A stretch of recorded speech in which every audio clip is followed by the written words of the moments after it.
Good morning. Thank you very much again for joining us in our forum of April. As usual, we would have a couple of updates, and we have a guest speaker who would talk about uh, data protection and data information. It would come up soon. But before that, we would have updates from both proposal and awards team of sponsored programs, and we go from there. Kelly, do you want to start it from proposal side? Yes, let me share my screen one moment.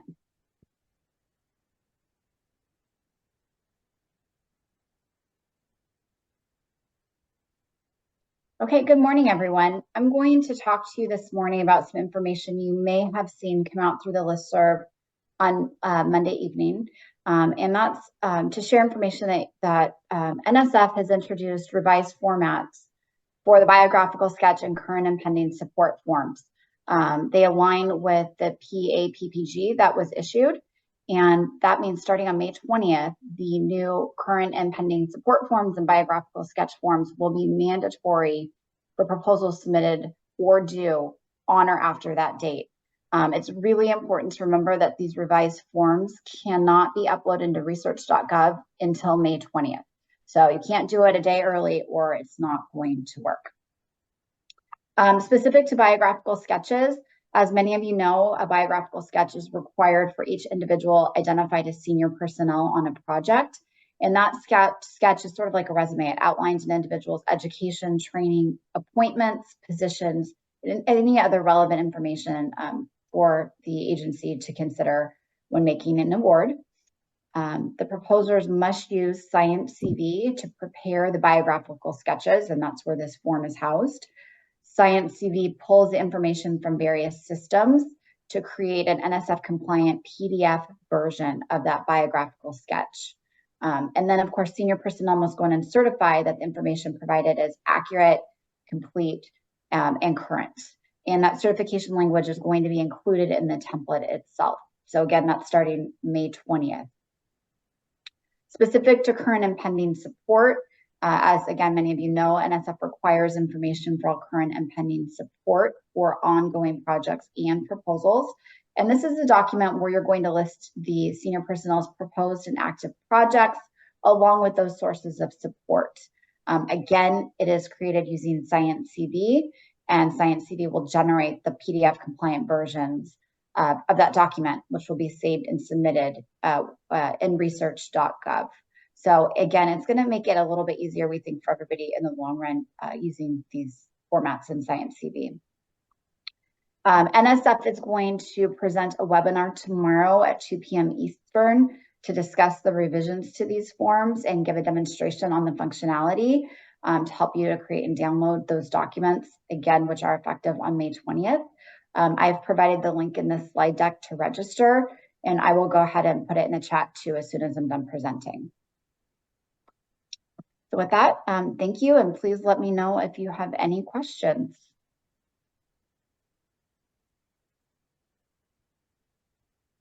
Okay, I'm not seeing any. Thank you.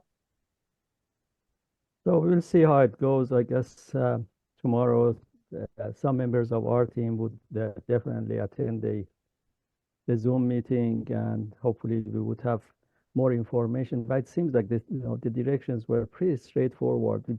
We have to see how the forms would work out. Okay, with that, if there is, it seems like there is no questions for Kelly. Grace, do you want to give an update on the award side, please?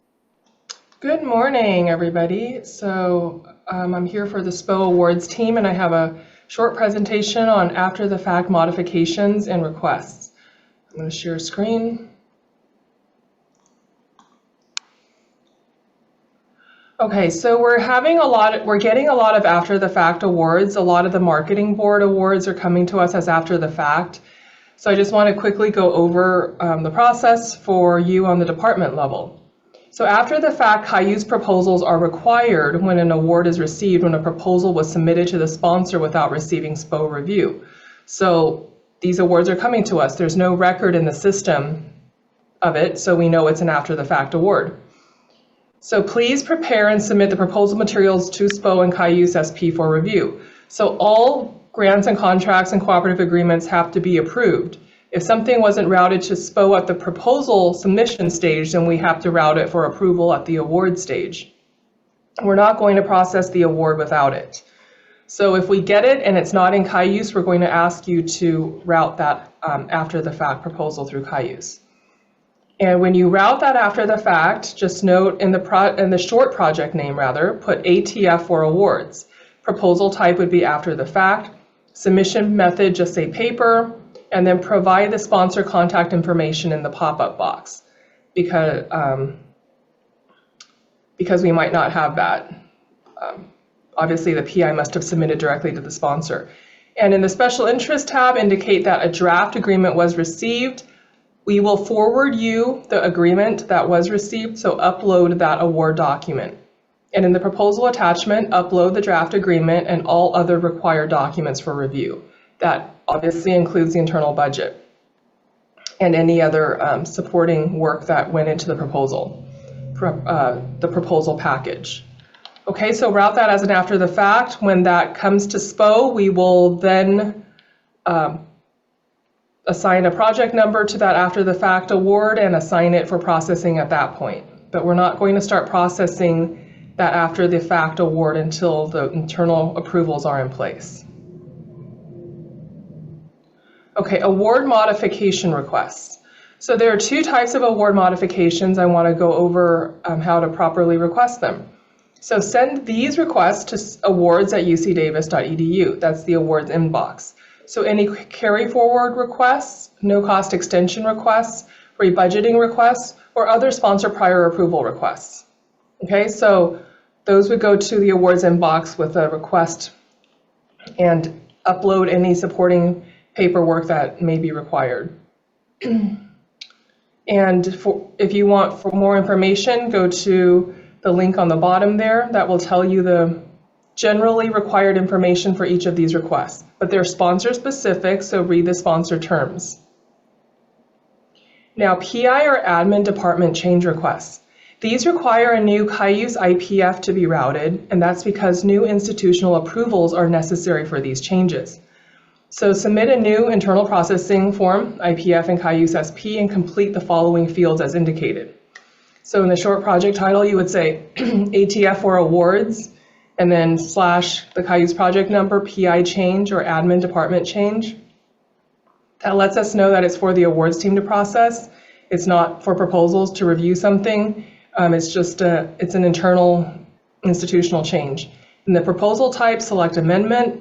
If the admin unit is changing, you would select the new admin unit. If the PI or personnel are changing, you would fill out the IPF with the new personnel. Okay, obviously do not include the original personnel if they're being removed. And then only complete the required fields on the budget tab. Indicate any changes to cost sharing, usually none, and then enter 0 in all the other fields because this is not a budgetary issue, this is a personnel issue. If you have already received prior approval from the sponsor, upload that as well. Otherwise, SPO will have to go to the sponsor and request prior approval. Well, if it's a personnel change. Internal department changes, we don't need to tell the sponsor about that. But for personnel changes, we may have to go to the sponsor to get prior approval. Okay, so just keep those things in mind. If it's something that requires internal approvals, that would be personnel department changes, it has to be routed through Cayuse through an IPF. If it's just sponsor prior approval, email that request to awards inbox. And I just want to say one more thing. Okay, so that's, you're allowed to talk directly to the sponsor. Okay, there are things that SPO has to review and approve, which is for reports, anything an AOR needs to submit. If there's a budget you wish to share with the sponsor, SPO would like to see that first so that we make sure the budget is in line with university policies before you share that. But if you have questions about the project, you can reach out to the sponsor. SPO doesn't have to be the go-between between the PI department and sponsor at all times. So, okay, there are things we need to submit, but not everything. okay? And it's hard to get into specifics without knowing the sponsor. But I just want you to know that for programmatic discussions, you're free to ask questions to the sponsor. We don't need to review that correspondence. All right, that's all I have. Any questions? I do. Oh. Yes. So I guess like when amendments don't come in, and they're supposed to, I think we've been asking, well, me and my coworker, we asked Bo, hey, could you follow up with this amendment because we should have had it because it's, you know, it's automatic. And then I think one of the response was like the department could ask follow up. But historically, and in the workflow, I think it said SPO was supposed to ask. So I was wondering, where do we stand now? No, if an amendment has not come to SPO, we don't follow up on each and every amendment because we don't know where each project is at. There are anticipated amendments that do not come in for a number of reasons. We have so many projects, we cannot follow up on each and every amendment. But if we ask, could you follow up if we ask SPO to do it? No, I'm sorry, we're too understaffed for that. Just have the PI reach out directly to their program officer and say, when can we expect this amendment? Okay. Grace, there's a question in the chat. Okay. Should we copy the analyst if known in addition to awards for modifications? Usually for modifications, okay, so if it's something that has already been assigned, let's just say an amendment has been assigned to an analyst and that analyst asks you directly to route an IPF because it's a supplement, then route it directly to the analyst. But if it's a new request for no cost extension, you don't know who the analyst is going to be. So we are understaffed right now, and so we're spreading the workload around to keep everybody you know, at a balanced level. So even if it's an analyst you've worked with before, you don't know if that new modification request will go to that person. So just send it to the awards inbox. Oh, I saw something about health affairs contracts. Yes, thank you, Lori. SPO does not deal with health systems contracts, so do email that to health systems contracts.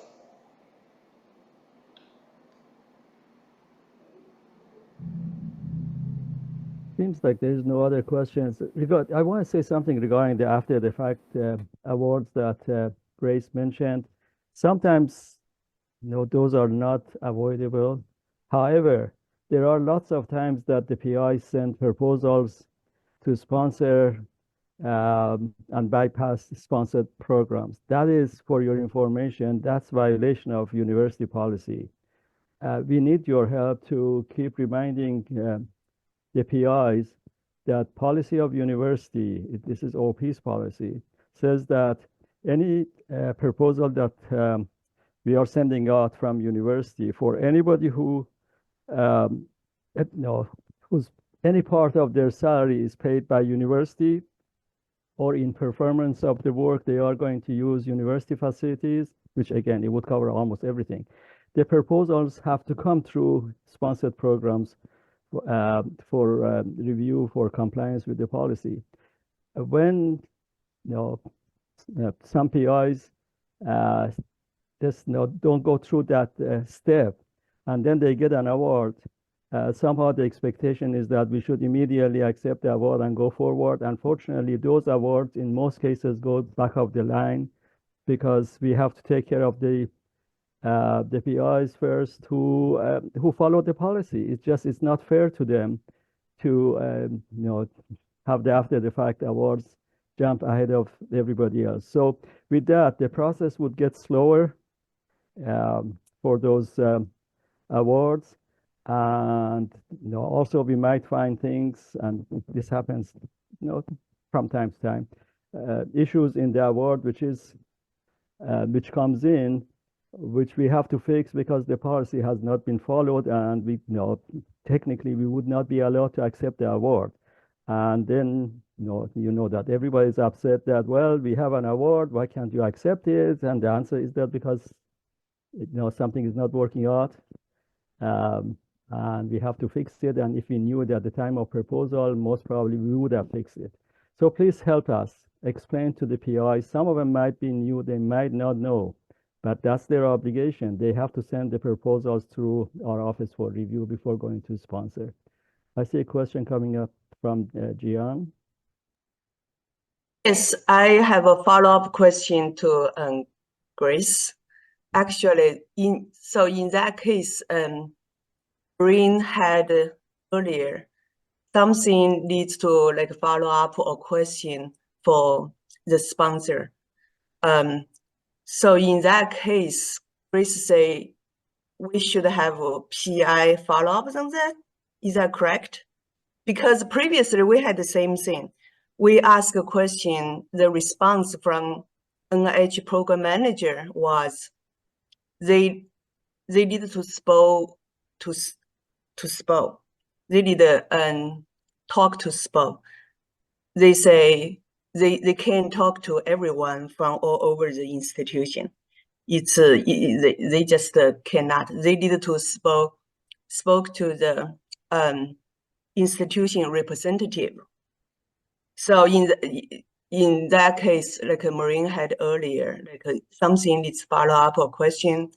Is that correct? My understanding from Grace. Okay. So we should have a It depends on what you're asking and which sponsor.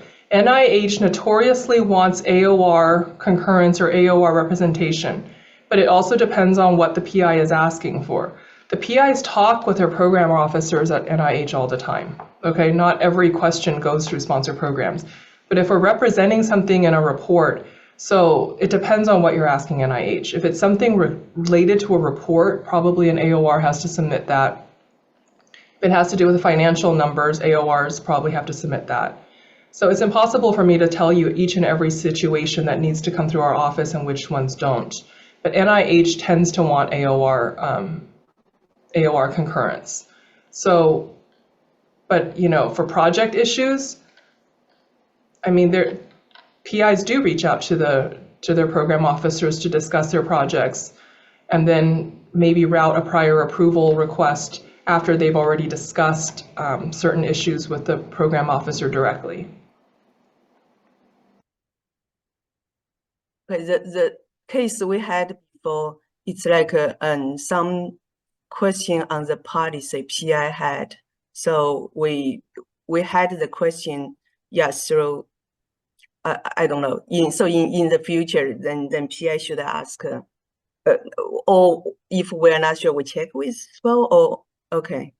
Well, if it's project specific, okay, like, hey, program officer, we can't enroll 50 patients. We can only enroll 30 patients. They can discuss those things with the program officer. Those are project specific. If it's something to do with financial numbers where we're making representations on financial numbers or reports, NIH usually wants AOR concurrence on that. If they have a policy question, NIH has all their policies online. So the PI should just be able to look up the required policies and handbooks online. NIH has an extensive library of those.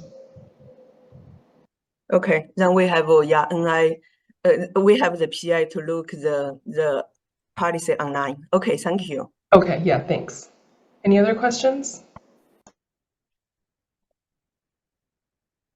So basically, right, the PI look himself. Okay, thanks again. Any other questions for Grace? So we have a couple of more updates coming up. One of them is from accounting, another one from the regarding the data from the campus security office. Perry, have either of them come in? Yeah, Petr Brym has joined us. Okay, so maybe we can go to Peter. Petr Brym is Assistant Chief Information Security Officer for the campus. And he's invited to talk about data security and data classification, basically. Peter, go ahead, please. Okay, thank you very much. Let me just share my screen. I did reply to your email just a few minutes ago, and I added a copy of the PowerPoint for anybody that just like to hang on to it, with the one caution that it evolves. Every time we have one of these seminars based on questions, we then update it. So we're always happy Peter, to. excuse me, Peter, you said you sent a copy of your slides to which email? Let me see who's. It's the email that regarding the meeting today. Yeah, one second, please. Let me tell you who the Sorry, primary. I received it, Ahmed. Okay, Okay, there you go. good. There you go. Okay, So thank Perry, you. if your group wishes, you're welcome to distribute it, to whoever. Just please caution folks that we usually update these things after the meetings based on questions. Okay, I'm going to share my screen here just to have a little bit of a visual. 1 second, please.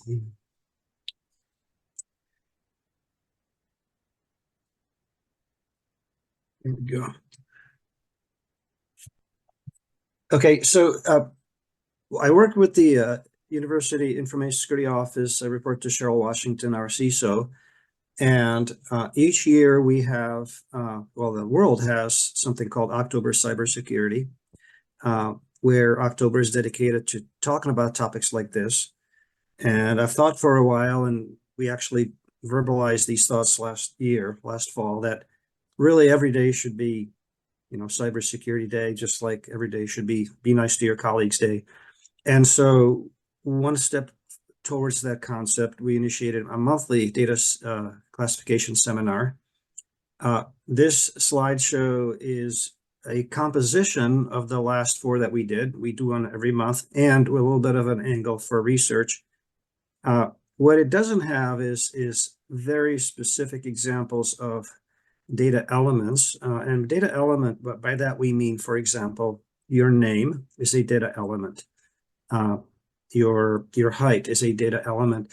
So researchers, just the variety of research that's done on campus, the number of different kinds of data elements is mind-boggling. And so following this seminar, if any researchers have specific data elements they would like to have classified, we'll do what we can to help classify those, and then anonymize, of course. We won't say who requested it, but potentially incorporate some of those examples in future versions of this seminar. So each month it gets a little bit more specific based on the questions we receive. Just to set the data classification concept into context, we are obliged by the UC, and some folks think of it as the UCOP, but it's the UC Information Security Policy, IS3 policy. I view the IS3 policy kind of like the rules of the road, like the state rules for how we drive on the highways, and then the manual that we all read before we get a license as the practices or the standards that we follow. So we all stop at stop signs, and this IS3 policy talks about what we need to do. One of the things it says is that proprietors of data, of information, need to classify the information they have. And the reason is that we're all obliged to protect information that we have, and we cannot protect it unless we know what sensitivity the data is. And the data classification standard is the way to get there. And that responsibility falls on the unit that controls that information. Now, in the greater context of the university, the registrar really would be the office that would really work with us to classify the data and then set the requirements for protection. In the realm of research, depending on how the research is being done, how it's being funded, who is controlling that research, it could be at a unit level, like an entire college, or it could be an individual researcher. If they initiated an institute and it's only that one person, maybe one assistant, then that researcher may be the proprietor, maybe the person that has to classify it. And we're here to help as much as we can. We often will rely on the privacy office to help us, because often the protection is driven not only by your desire for the information to not fall in the wrong hands, but also privacy requirements that are placed upon the researcher. So security would look at things like, will a malicious actor get in there by breaking a password or bypassing a firewall?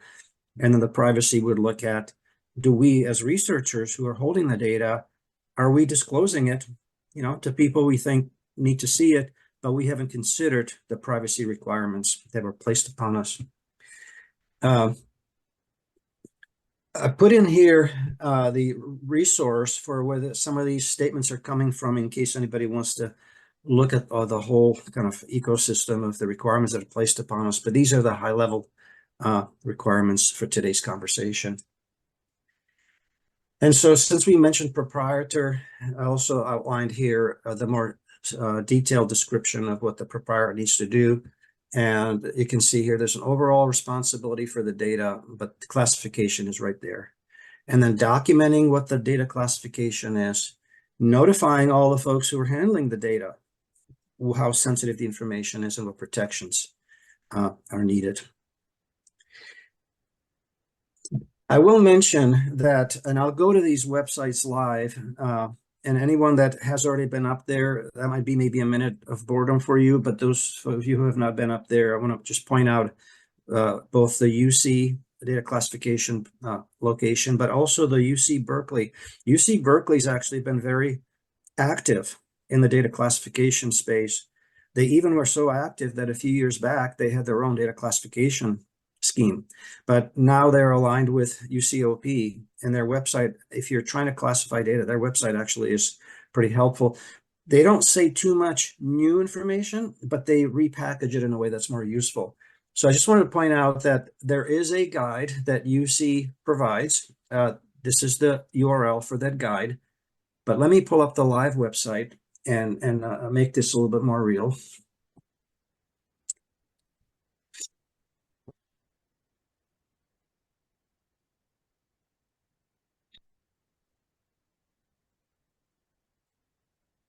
So this is the UC-wide website, and it has something called the standard, which is kind of like that baseline document that says how we classify data. And then it has a couple of guides, and we actually classify data in two spaces. We classify data based on the protection that requires, and that is protection from unauthorized viewing, in part preventing break-ins, but also in part not violating privacy agreements. And then secondly, it classifies data based on availability. How available does the data need to be? So if you're working with if you're researching the operation of live systems in the hospital, those systems need to be up and running all the time. For some of them, even a 10-second outage could be critical for a patient. So that would be a high availability requirement. And so whatever a researcher does, we have to make sure we don't disrupt that. If you're working with offline data, perhaps the availability of the data is not as critical. Perhaps the researcher will be okay if the data is not accessible for 5 days. Hidden in all of this is a third concept that's really important. And I think especially for research is the concept of integrity. They don't really have a guide or classification of integrity, but we often think about, did a bad or malicious actor get to my data, which could be not a good day? Is my data not reachable to me? Has it been subject to a ransomware attack? That might not be a good day if we need to do our research, publish our papers. But then the third concept is really integrity. Is my data accurate? Because none of us want to do research on data that's been tainted. Just for today's conversation, integrity is really handled in the protection levels. So protection and only keeping unauthorized people from viewing it, but also protecting it from unauthorized people modifying it maliciously. Let me go to the Berkeley website. Sorry, I'm going to click real quick into one of the guides just to show you how they lay it out, but then I'll go to the Berkeley one. Most folks feel like the Berkeley one's a little bit more helpful. So this is the guide that actually tells you that if you're working with life and safety systems, then that would be what's called P4 data. P4 is the highest level of data protection. P3, so P4 would be things like government contracts, and it's governed by either federal laws, Department of Defense requirements, things that are really not a joke, right? If things go wrong in that space and the government's upset with us, that's not a good place to be. And then some more specific examples like credit card information, and big one is medical information and human subject research data that's identifiable. And I'll touch on identifiable and de-identify a little bit more later. It's one of the more important topics, I think, for researchers, because often researchers use de-identified data, but the hidden question is it truly de-identified? It's non-trivial to get that right. Genetic information, very sensitive, and ever so more every single day, more sensitive with the technology and development and research and what can be predicted with genetic info. It's become very sensitive. Next is the P3 data. I tend to think of P3 as it's FERPA student records. So that sets a kind of a bar. We're not even allowed to tell a parent what their daughters and sons' grades are. We're prohibited from doing that. So we have to protect it. And so that gives you kind of a sense for what other kind of data might be in here. But they do have very specific information in here, like export controlled research data. So that you could get in trouble with, the federal government if we don't get that one right. Certainly student education records. And then IRB. IRB should be reviewing, or actually must be reviewing all human subject research data. And IRB may say to you, this is P4, this is P3. So when we receive requests to assess suppliers who will help you work with your data, one of the first questions we ask as a security team is, did you already speak with the IRB? Because we want to know what their opinion was. P2 would be information that is typically not intended for public disclosure, but not as high an impact if it falls in the wrong hands. And so P2, the way that I start my thinking about it is directory information for students. That's a very specific definition. Directory information would be the student's name and perhaps their email address. We don't necessarily take their email address and stick it on the public website. But if that email address falls in the wrong hands, in the worst case scenario, we could have them set up a new email account. It's not something that is typically done, but if it was about protecting the student, I suppose there would be an option. And so the impact is not so high. In all of this is a hidden trigger point, and that is number of records. For any of these categories, if you have a large number of records, it could up it into the next higher category, and that's something to look out for. 500 is one of the numbers that comes up often. If you have 500 or more records, it tends to move it up at least one notch to the next level. And the reason is that data classification is based on impact. So if you have low impact, probably you're in the P2 data. But if your data has so many records that you'll actually have a higher level of impact because so many people are affected, you might actually have P3 data. And if you have P3 data and you have a large number of records, you may actually be looking at P4 because, again, many people will be impacted if it's breached. So excuse me, let me pull up the Berkeley website.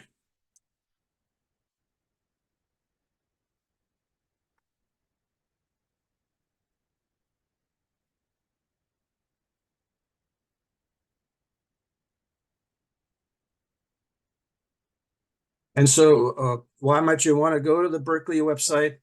Because the Berkeley website actually has some guidance about how to think through this. And UC Davis liked their website so much that if you go to the UC Davis data classification website, it basically points to Berkeley. And so they give you some directions about how to prepare for classifying data. And they give you some considerations about what to think about. And they do the same thing for availability. And you can see here, they're actually having a conversation with you, as opposed to just giving you a dry guide.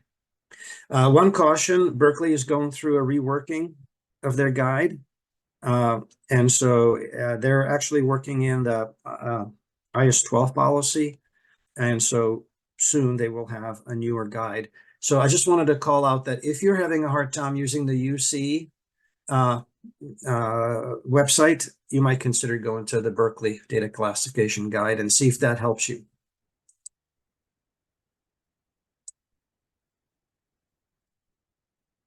Okay, reference to research. So first, a disclaimer.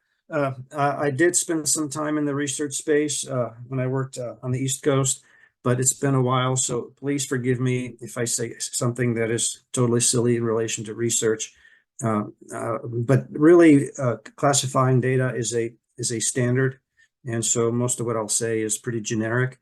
The one huge difference, of course, is that when you receive data to do research, it probably comes with some very specific requirements to protect it. And we're seeing an uptick in that. Researchers are being asked to sign documents that say, yes, I will protect the information according to the following standards. And often researchers have only a few days to determine whether they have that level of protection for the data they're receiving.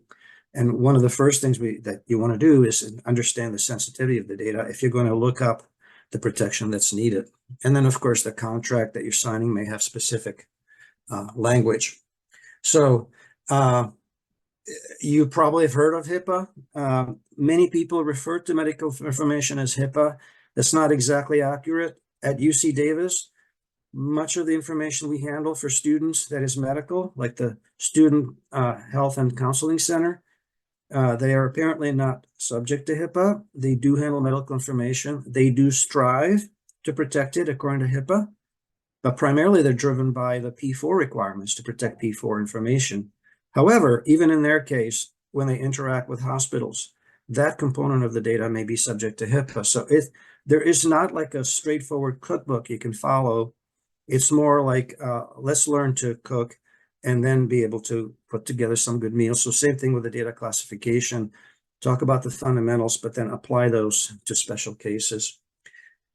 So P4 data, the highest level of sensitivity, human subject information with individual identifiers. And that will become really important a couple slides later, this individual identifier.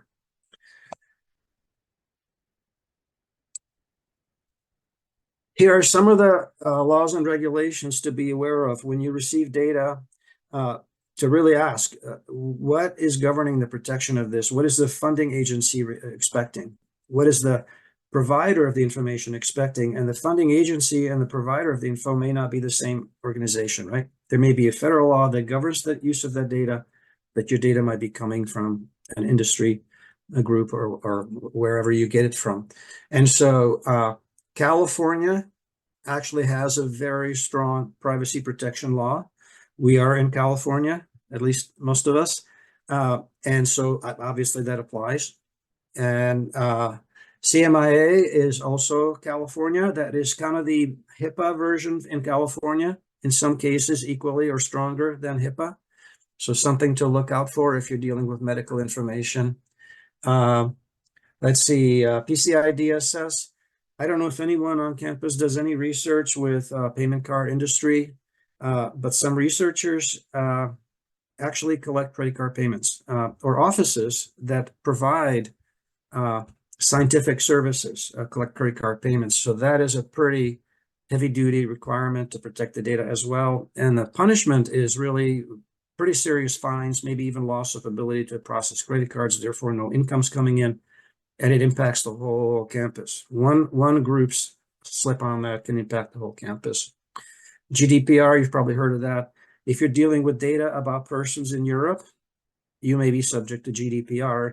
And when that first came out, it really sounded like a really huge deal, and it still is. But the question is, how much will the European Union flex its muscles when it comes to higher education? Because GDPR actually allows the European Union to garner your revenue. If you don't get this right and you don't remediate, they could garner your revenue. I am personally not aware of them flexing that muscle against universities, but that doesn't mean it won't happen. Breach notification. So there's a lot of debate about when information is accessed inappropriately, do we have to notify? And I have three answers for you for that. Attorney our campus council, right? You and I really, at least I'll be humble and say, I am not authorized or informed enough to decide whether we need to notify. Probably you are in the same boat. If you know that your data was at risk, might have been accessed by unauthorized people, or actually was, we've got to get to the campus council right away to have them read the contract that you have, determine which laws still apply, and determine whether we need to notify the people whose information we have.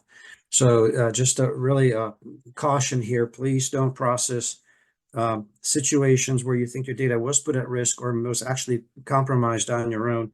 Reach out to the ISO office, let us pull in campus council. Let's get the right folks to the table. And so notice here some of the language, or reasonably believed to have been acquired. A lot of companies, third-party service providers, push back on that. They'll say, no, we're not going to tell you if we think your data might have been accessed by an authorized person. We'll investigate and then we'll let you know. And the investigations can take 3 to 6 months. And so then the company contacts you and says, good news, we thought 6 months ago that your data was compromised. That is to say, the data they're holding on your behalf, but we investigated and it wasn't. That's not a good place to be if in the end they find out that it actually was compromised. So when you sign contract with third-party service providers to either process your data, to store your data, or to use their application to process your data, it's really important that your contract with that third party says that they will notify you. The trigger point for UC is 72 hours. 72 hours. Within 72 hours, if they believe your data could have been compromised or could have been put at risk, they're supposed to notify you. The reality is something closer to what happens on the highways. When you drive home tonight, I bet not a lot of people will actually go the speed limit. They'll kind of, push it a little bit. And I think a lot of companies are probably pushing that agreement as well, because we don't get a lot of notifications within 72 hours. But what's really important is that your contract says that they're required to do that, because then if there is a breach and they don't follow the contract, it gives you some leverage. But if your contract doesn't even require them to notify you, and they don't, and then later there's a bigger problem, contractually, UC has very little leverage on that company. So I touched on this briefly, but funding or data sponsor requirements, really reading the fine lines of what either your funding agency is asking you to do to protect data. Actually, they're telling you to protect the data. And if you have a specific standard they want you to apply, to align with, we have a ways to go, but we have started in the office a practice to help researchers read those requirements and help you determine if your environment actually meets those requirements. Some of you might have worked with Julio Cardenas. He's our one and only person that so far is dedicated to it, but we have others who will help him.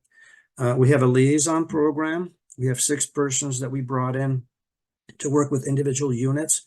And so depending on which unit is involved in that research, probably Julio Cardenas and that liaison will probably work together to review the requirement and help to advise you if your environment or the environment you're choosing to store your data has protections that are called for. So some lessons learned from past attempts to classify data. So CMIA, the California privacy law for medical information, is actually more stringent than the federal law. That's scary because everybody's been worried about HIPAA, but now we have even more to worry about. But it's for a good cause, right? You want to protect patient information. You want your personal medical information to be protected. Special accommodations. We will often do research on data that involves information about, let's say, disabilities. And so is that P4 data? Yeah, if you have information about what disability a person has, it's P4 data, it's medical. If you have information about the accommodation they need, then the answer is it depends. This often comes up in conferences. You have a conference and you ask potential attendees, do you need a wheelchair ramp? That might not be P4 data because they might want a wheelchair ramp just because they don't like walking upstairs. or they may have a knee problem, or they may not be able to walk at all. You just don't know if they just simply say they need a wheelchair ramp. But if you ask a person, do you require gluten-free food? Now you're getting really close to information about medical protection. Excuse me, Peter. If you have a menu where people simply choose a gluten-free meal out of 5 or 6 other offerings, that might not indicate their medical status. That might indicate their preference. And so what do Peter, we can I do? interrupt for a Of moment? course. So my name's Perry King, and I had some exchanges with you. The presentations that we share with this group, we usually keep it like half an hour or so, and I see we're not halfway through your slides. I'm wondering if we can keep this a little high level and get through it. Sure. Happy to adjust either way. Yep. Thanks. So you want me to stop at 9:30, right? Or what would be what's the target time? Or even sooner. We just want to get, a high level overview of all of this, and then get questions in, see what people, what questions they have based on things that you've shared. Okay. No problem.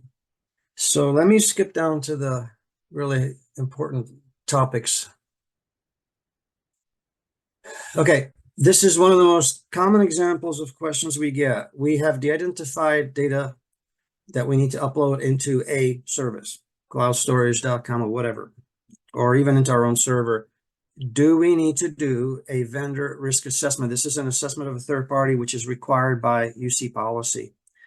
The answer is probably. We probably need to do a vendor risk assessment. And the caution here is, depending on what service provider the researcher uses to use, it could take up to 3 months just to get a non-disclosure agreement with that company. So the sooner a researcher asks for a vendor risk assessment of a third party they want to use to do the research, the better.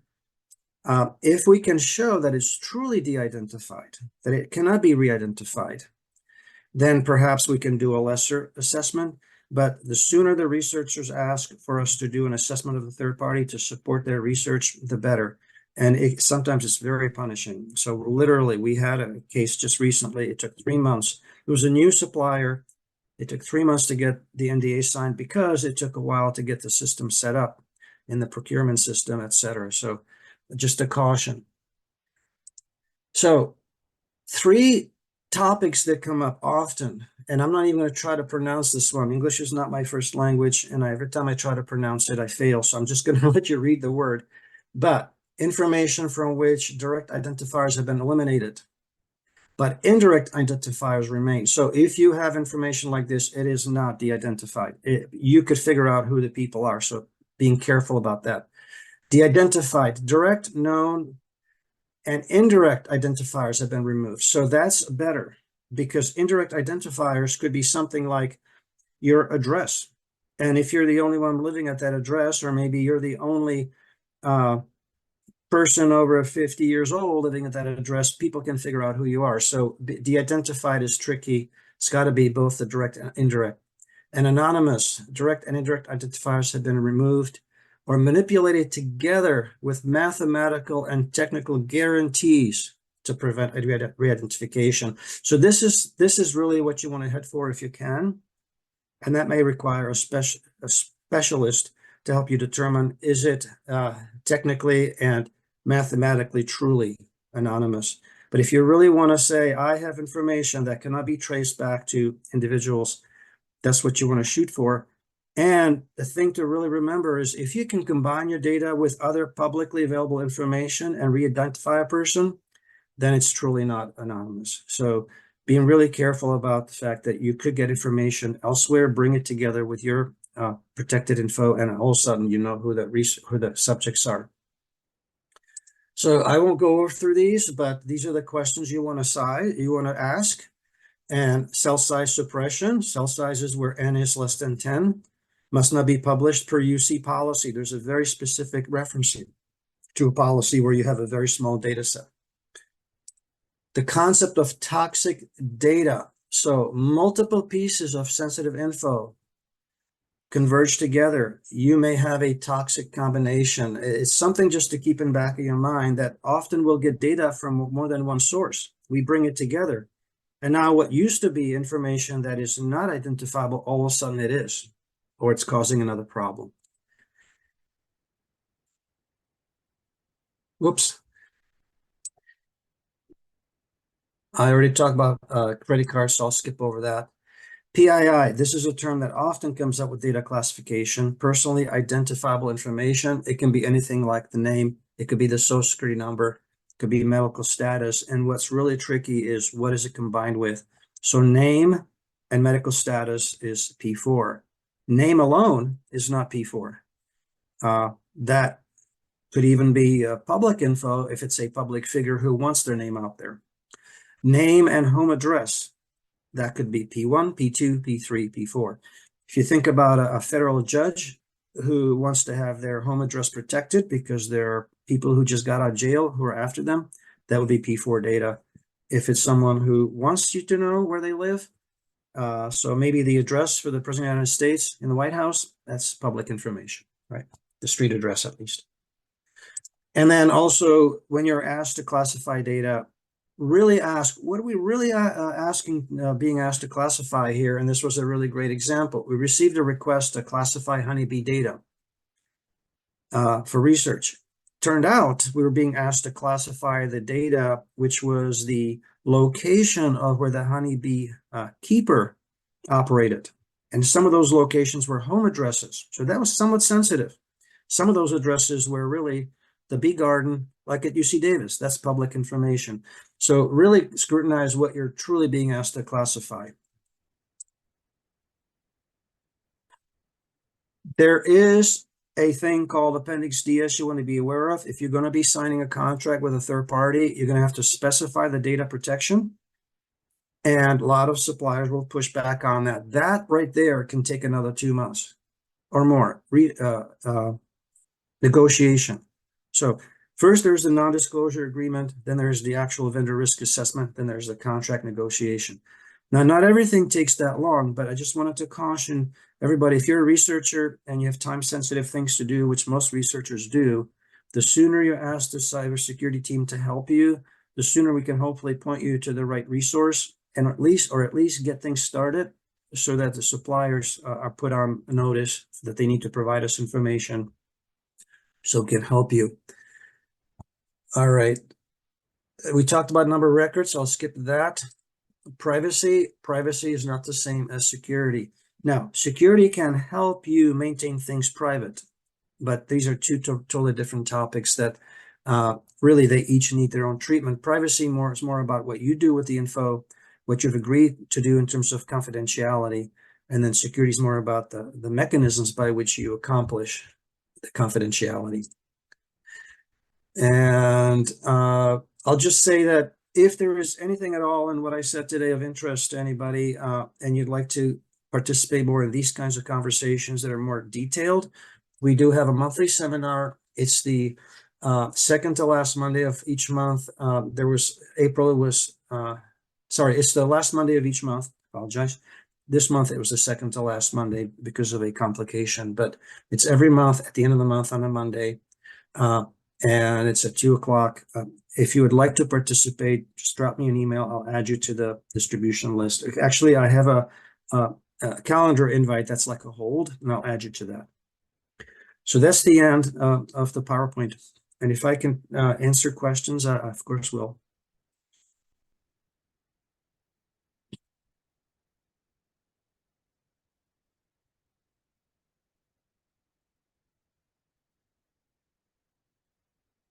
Well, thank you, Peter. All right, you're welcome. You providing the info. Sorry for trying to rush you there. Totally okay. One of the things we strive for is to be nimble, so adjustments are good. Thanks. Well, thank you for having me, and have a good rest of the day. Okay, you too. Bye. Bye. So the contracts and grants accounting leadership. Oh, in case anyone's wondering, Ahmed had to leave for another meeting, so I'm taking over leading this meeting for now. So contracts and grants accounting, I know they get a lot of questions, but their leadership isn't with I'm us here. at the moment. Okay, so great. I was just going to ask and see if anyone has anything Yeah, from CGA they want to share. Yeah, so updates for CGA. We're in the planning phases for fiscal close, and so as soon as we have more info, that will be going out on the listserv. Really brief, so that leaves more time for questions, I guess, if anybody has any.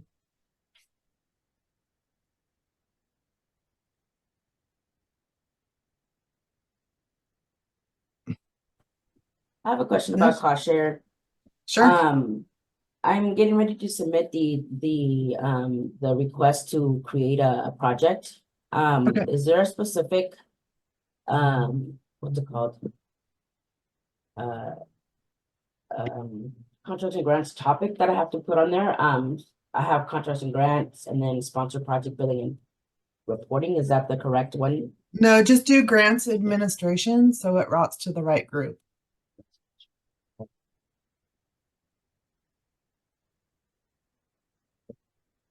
And there are two newish KBAs on cost sharing, so I can put those. It looks like one is already in the chat, but I can add the other one also if that. Yeah, that'll be great.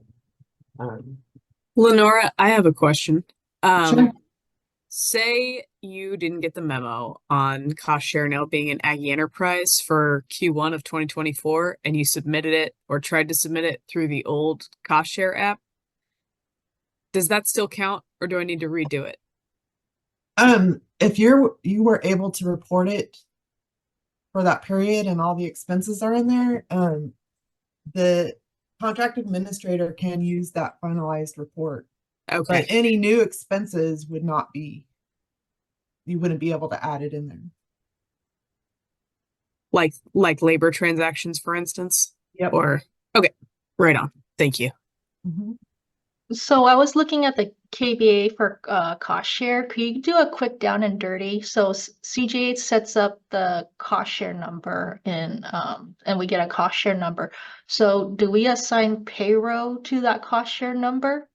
To that project, yes. And then how do we reference like the project that's paying for it?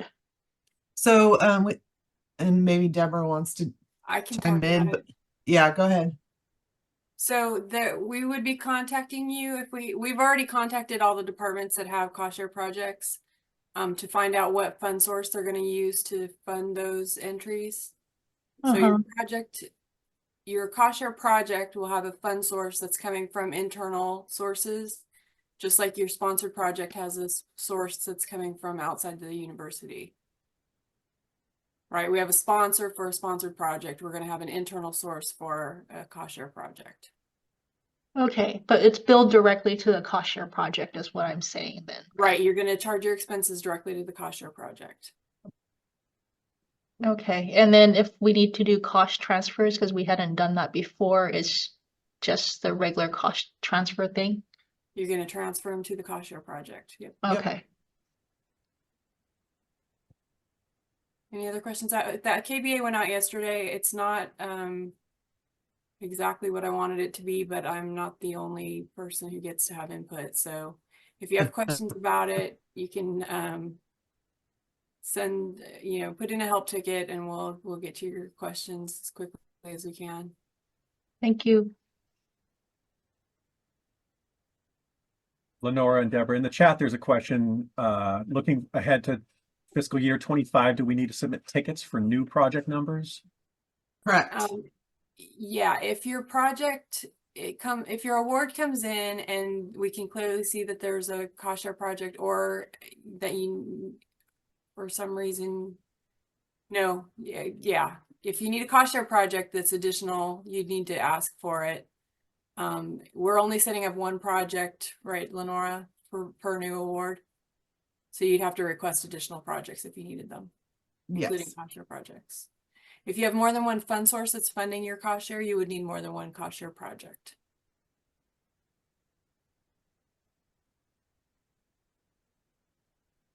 So just to be clear, if we get a cost share project created and let's say our award is for 5 years, we use that same project for the whole 5 years, or do we need to request a new project number for every year of the award?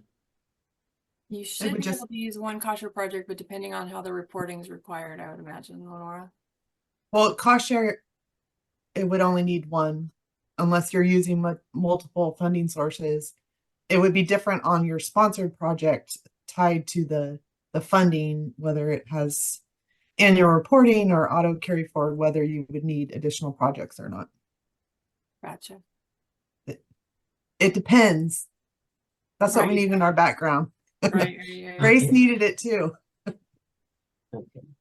Verlinda has her hand up. Go ahead. So I asked for two cost share project fund type.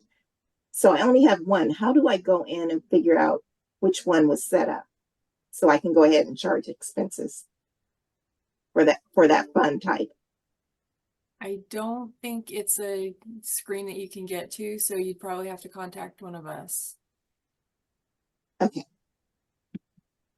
So that means a ticket. Sorry, everything has to go on tickets anymore. It's driving us crazy. Could you explain how the expenses get to the chart string where we actually have the money to cost share things? Do you know what I'm saying?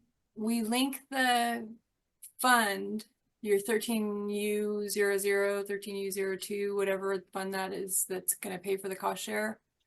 We link that to the cost share project. There's a place in the setup where we can do that. And so it pulls that chart value in for the fund in the overall chart of account string.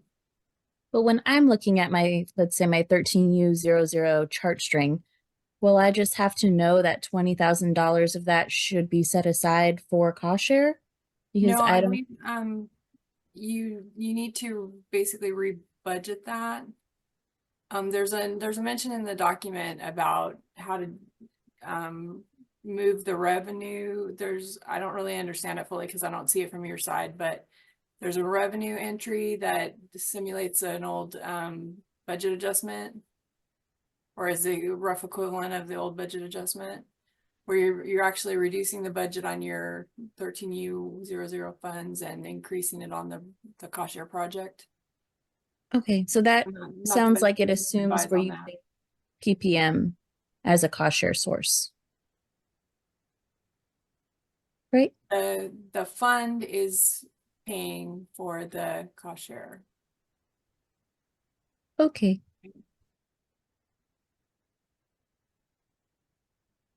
Sorry, I'm learning this too as we go because I don't really. The question appeared in the chat. It says, what if there are Elvia, if there's multiple chart of accounts or multiple funds that you're going to be using, it would be multiple cost share projects.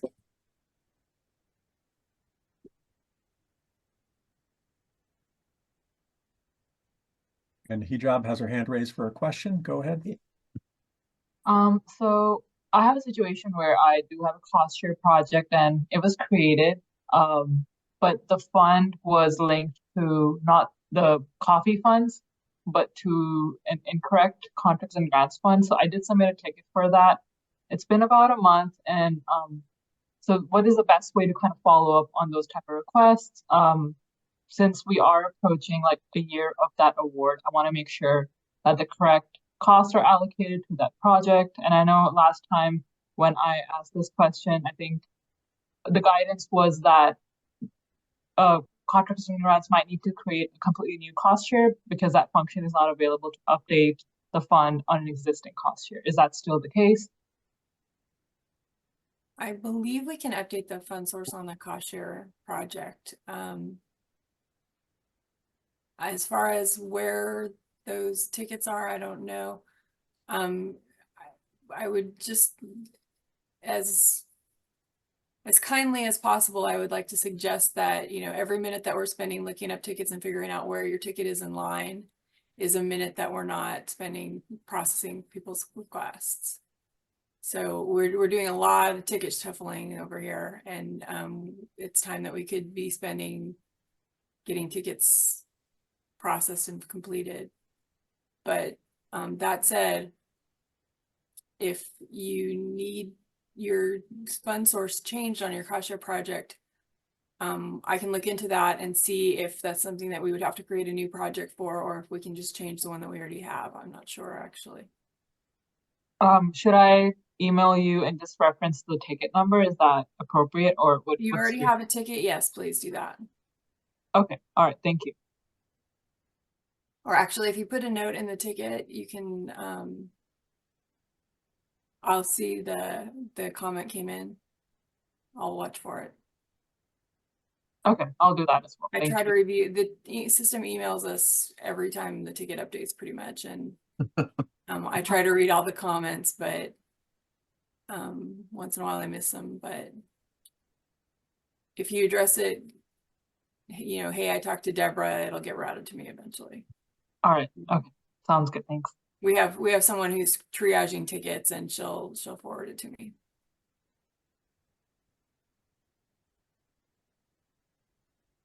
I have a question about tickets. So, so this goes to, I guess, CGA mostly. Like our awards are taking a while to get processed, and like I'm not sure we should enter a ticket if that would delay the process, or like after about how long should we submit a ticket if, let's say, it's been a month, or like what's your suggestion? Or New awards if with we backlog. submit a ticket, does it get processed any earlier, or how does that work? So we're trying to work through when things came in. You can submit the ticket. The grants team is trying to manage our time between answering tickets and getting all our backlog and current stuff processed. I don't want to promise a turnaround time, because I think I looked yesterday and we still have 900 pending, right? Over 900 pending. But, you know, feel free to submit a ticket. I can't say that it's gonna move it higher, but kind of like what Debra said, if we're answering tickets, we're not working through all the backlog work. So feel free to submit a ticket, and we'll see what we can do to kind of escalate that up, but it just pushes others behind. Yeah, we are slowly catching up, but it's taking us a long time. You've got to remember that, you know, we were unable to process for 8 weeks, I think, on awards, and we were into February before we were allowed to start processing cost transfers. So, you know, we are behind. We're catching up as fast as we can. Everybody's working long hours and, you know, working hard days. So we've got people trained, and we're getting more people trained all the time on some of these things. Go ahead, Yeb. We're doing the best we can. Yeah, thank you. So my question, I guess, is regarding closeouts. So, you know, I have 2 awards that ended in January. Stuff happened where I'm like, I'm not clear why stuff happened. And so I'm kind of hoping that, you know, CGA will, during their closeout, can help identify some stuff. But, you know, so I think that my question is, I guess, what can we expect in terms of like CGA support for closeouts? Because like I have another one that ended just last month, but then the indirect cost was not correct. So the indirect assessment was not correct. And so I need to have certain funds funded or back to the account so I can see how much money I actually have left to spend. And so, you know, with all this kind of backlog and, you know, kind of all the challenges that we were facing across the campus in mind, what is a reasonable expectation in terms of the SPO side or CGA side of the closeouts? So we would do our normal closeout process that we did previously. There is, I'm not sure if you've submitted specific tickets on the issues that you're finding on those awards that are closing. Currently there's a fix that's in the works. There's actually 3 of them for indirect, the calculations and stuff. So we're not able to make those adjustments quite yet, hopefully by next week, but we're all anxious also on our side because it's is delaying a bunch of things. But if you're having specific issues with specific awards and projects, be sure to submit a ticket to let us know so we can look into it. If you're finding, we did find that some of the converted awards with rates that they came over incorrectly. So we're having to slowly update those as we come across them. But if you find something, then submit a ticket to let us know, and we can try to work through that. For the closeouts, if it's something that, you know, a final financial report or invoices due, be sure to, you know, reach out to the contract administrator so that they can work with you on that. Yeah, hopefully that helps. Yeah. Yeah, it does. I guess my just follow-up question is, are we on track to do the standard closeout? So for example, the FFRs for NIH that ended, you know, December, January, because I know we're getting really close to those deadlines. Yeah, and they are working on all those. I mean, they're not submitting. The contract administrators are working on getting those FFR. We have run into a few issues trying to do those final draws, but we are working through those right now to get them completed and everything submitted on time. Because believe me, we want to be compliant too. Sounds good. Thank you. And just a reminder that we CGA has a breakout room in the office hours Tuesday through Thursday from 10 to 11. So if your question doesn't get answered, you can hop in there in 15 minutes. Thank you. Mm-hmm. So Lenora and Debra, there are some questions in the chat. Oh. So one is, what is the new invoicing process for clinical trial projects that are not in Encore? We used to build invoices in Quali and they would be processed and sent that way. So for those, you'll want to work with your contract administrator on the awards to get those invoices prepared. All invoices have to be processed by CGA. Stephanie, there is a team that's working on all the transfers, expense transfers for prior to December 31st. I can give an update on that. Yeah. We are about 165 tickets behind. That's down from about 300 tickets outstanding. So we're slowly paring away at those. We are still working at about 4 to 5 weeks delay, but we're catching up. Yep. And Pamela, the award backlog, that's over 900 awards, amendments, and sub-awards. That's what I'm talking about. Today, since the blackout period, I think last week I looked at the numbers, we had received almost 3,000 and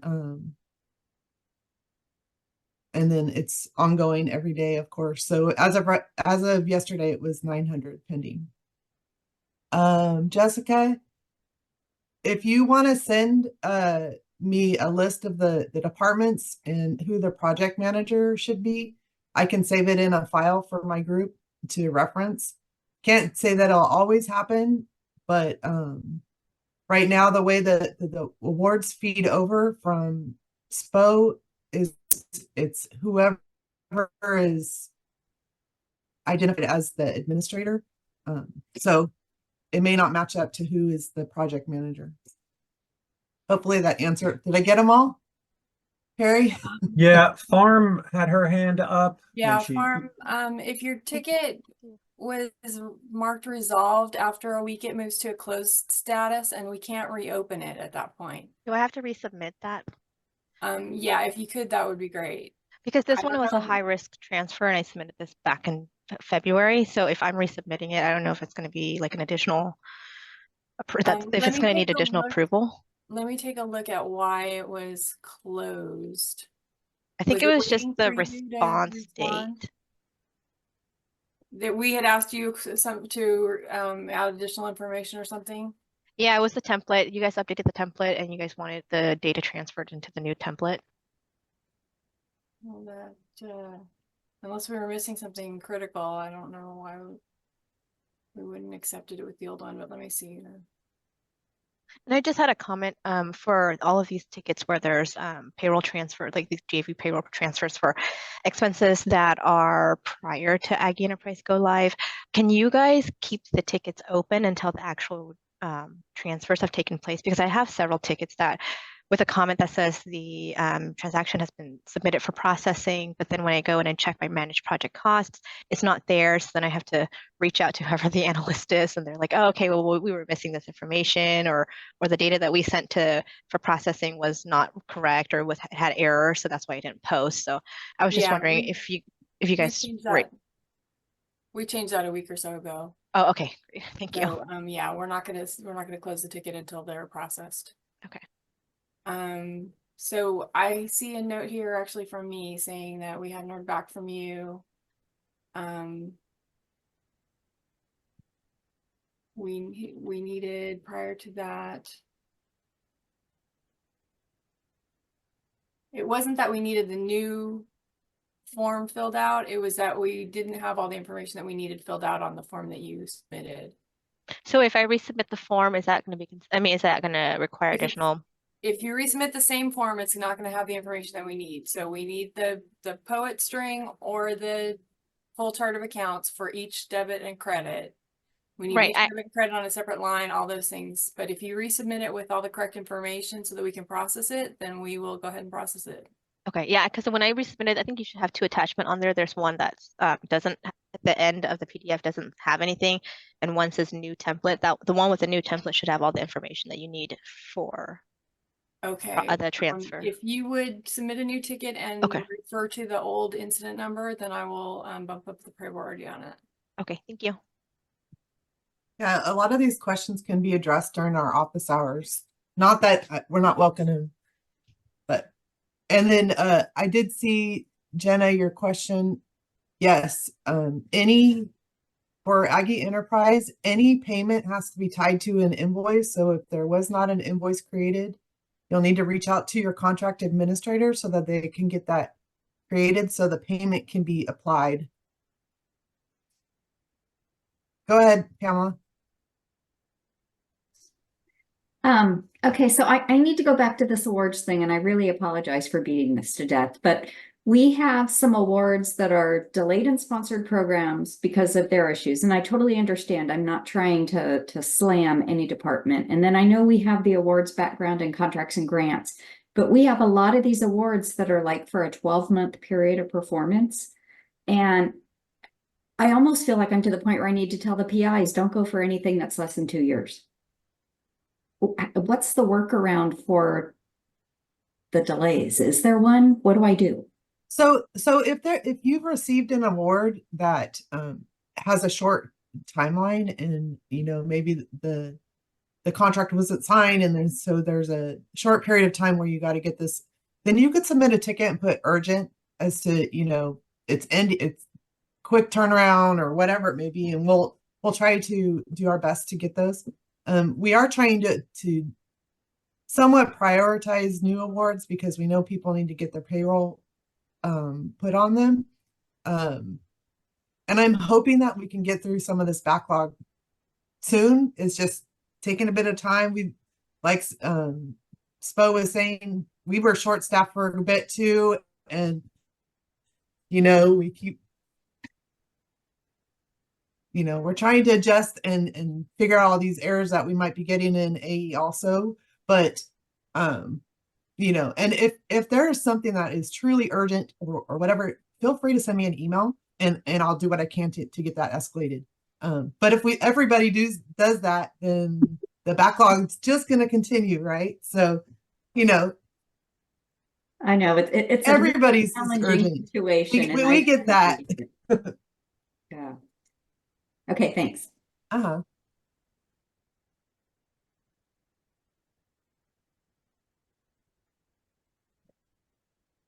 All right. Did we answer all the chats, Perry? I think we did. Yep.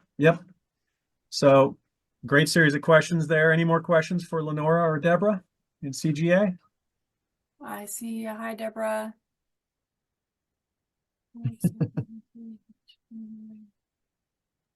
All right, well, thank you all. So I'm going to wrap up by just sharing an upcoming class that we're going to have offered by Sponsored Programs Office. And that class is the Proposals Lab on Thursday, May 9th from 9 to 12. I just put the info in the chat. And this is a follow-up class on some of our, heavy content classes, the Electronic Research Administration class, Proposal Preparation and Submission, and the CAI's Professional Profiles and Role Management. So the lab is designed to just help you practice what you learned, get some hands-on practice so that you retain the info. So when you do need to process a proposal, you're better prepared to do so. So I recommend the class. It's very hands-on. And as I said, that's happening on May 9th, and the registration link is in the chat. So with that said, anybody else have anything they'd like to share before we part ways? Any questions you didn't ask? No? Well, thank you all for joining us on today's forum. And as I put in the chat, all of this info is going to be posted to the SPO website, so you can access the video of this and presentations starting tomorrow. All right, thanks. Bye.